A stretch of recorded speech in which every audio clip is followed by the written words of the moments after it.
The American Academy of Pediatrics has published new standards for treating childhood obesity for the first time in more than 10 years, giving the okay for medical treatment and surgery.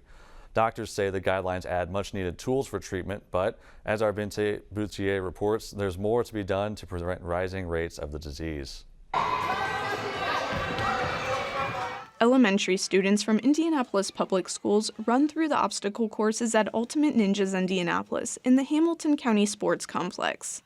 This group comes once weekly, and 3 other groups of IPS students come on other weekdays.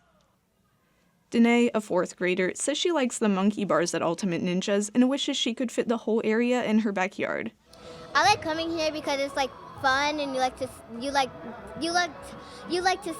your other friends, and there's like many different courses over here like that you can do, and they're all very fun. Her PE teacher, Andrew Bartolacci, says with the spike in childhood obesity during the pandemic, after-school programs like this are more important than ever. We had a couple of students that were healthy when they left, and they came back and they were pre-diabetic. He says they try to offer activities that require regular involvement in athletic training. This isn't your typical sports that you would find in a middle school or a high school, like your basketball teams, your soccer teams. He sees these activities as a preventative measure to accompany the newly published treatment recommendations by the American Academy of Pediatrics. Those include intensive health and lifestyle programs for kids as young as 6, and medication and surgery for adolescents with severe obesity. Dr. Sarah Naramore with the Riley Children's Hospital says the causes for obesity are complex and can't be attributed to just one factor like diet or exercise. The hospitals have already started to incorporate the recommendations on medication and surgery, though they've been using medication off-label for years. Naramore says the new guidelines help destigmatize treatment and mean physicians will be able to prescribe medication more easily. We've been using a variety of medications. Now with them gaining FDA approval, we should be able to use more medications more often and hopefully be able to treat a few more patients. Matching the new standards, this year the FDA approved the use of weight loss medications like semaglutides for kids as young as 12, with a BMI in the 95th percentile for their age and sex. And the standards recommend bariatric surgery be considered for kids as young as 13 if they have a BMI at 120% of the 95th percentile. So it's one data point that we use, but not the only consideration.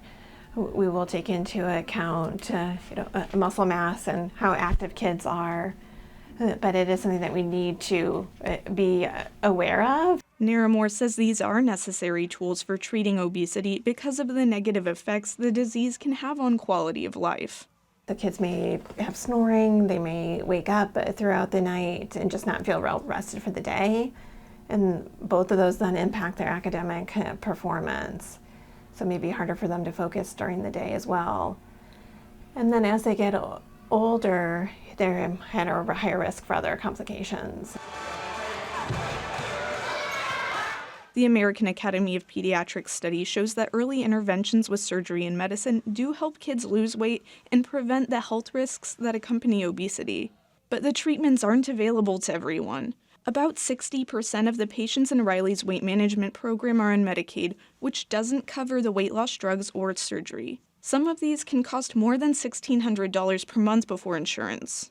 The state health department says about 1 in 6 Hoosier children are classified as obese. About 65% of Hoosier adults are overweight.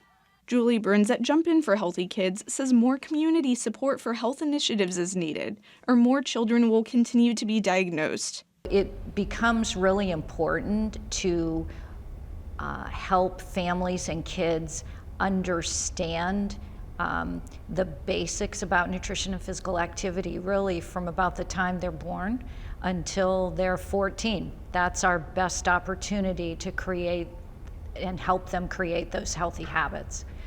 She's hopeful more resources will be geared to prevention as lawmakers discuss public health funding at the State House this session.